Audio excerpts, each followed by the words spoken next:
Mummy ಆಗಿದ್ದಾರೆ, ತಾಯಿಯವ್ರು ಚೆನ್ನಾಗಿದ್ದಾರೆ. ಅದೇ ಬೆಳಗಿನ ಜಾವ 5 ಗಂಟೆಗೆ ಬೆಂಗಳೂರಿಂದ ಬರ್ತಾಯಿದ್ರು. ಒಂದು ನಾಯಿ ಅಡ್ಡು ಬಂದಿದ್ದರಿಂದ ಡ್ರೈವರ್ ಅದನ್ನು ತಪ್ಪಿಸ್ಲಿಕ್ಕೆ ಹೋಗಿ ಸ್ವಲ್ಪ ಟ್ರಕ್ಕಿಗೆ ಹಾಕಿ ಆಮೇಲೆ ಸರ್ವಿಸ್ ರೋಡ್ ಮೇಲೆ ಹೋಗಿ ಮರಕ್ಕೆ ಗಾಡಿಗೆ ಕುದ್ದಿದೆ. ದೊಡ್ಡ ಅಪಘಾತ ಆಗಿದೆ, ಬಟ್ ಸ್ವಲ್ಪ ಮೈನ್ಯೂಟ್ ಇಂಜರೀಸ್ ಆಗಿದೆ ತಾಯಿಯವ್ರಿಗೆ. ಇವಾಗ ಚಿತ್ರಿಸ್ಕೊಳ್ತೀವಿ. CLP ಸಭೆ ಮುಗಿಸ್ಕೊಂಡು ಬರ್ತಾಯಿದ್ರು. ನಿನ್ನೆ CLP ಸಭೆ ಮುಗಿಸ್ಕೊಂಡು ಬೈ ರೋಡೇ ಬಿಟ್ಟರು. ಹಾಗಾಗಿ ಅರ್ಲಿ ಮಾರ್ನಿಂಗ್ ಒಂದು 6 o'clock ಈ ಇನ್ಸಿಡೆಂಟ್ ಆಯಿತು. ಮಾವ ಹೇಗಿದ್ದಾರೆ? ಮಾವರು ಚೆನ್ನಾಗಿದ್ದಾರೆ. ನಿನ್ನೆ ಅವರು ಕೂಡ ಗಾಡಿಯಲ್ಲೇ ಇದ್ದರು. ಬೆಳಗ್ಗೆ ಇಬ್ಬರು ಒಟ್ಟಿಗೆ ಬರ್ತಾಯಿದ್ರು.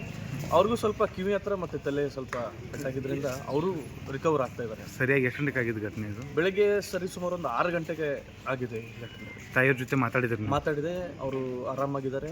ಎಲ್ಲ ಅವರ ಕ್ಷೇತ್ರದ ಜನರ ಆಶೀರ್ವಾದದಿಂದ, ರಾಜ್ಯದ ಜನರ ಆಶೀರ್ವಾದದಿಂದ ದೊಡ್ಡ ಅಪಘಾತದಿಂದ ಪಾರಾಗಿದ್ದಾರೆ.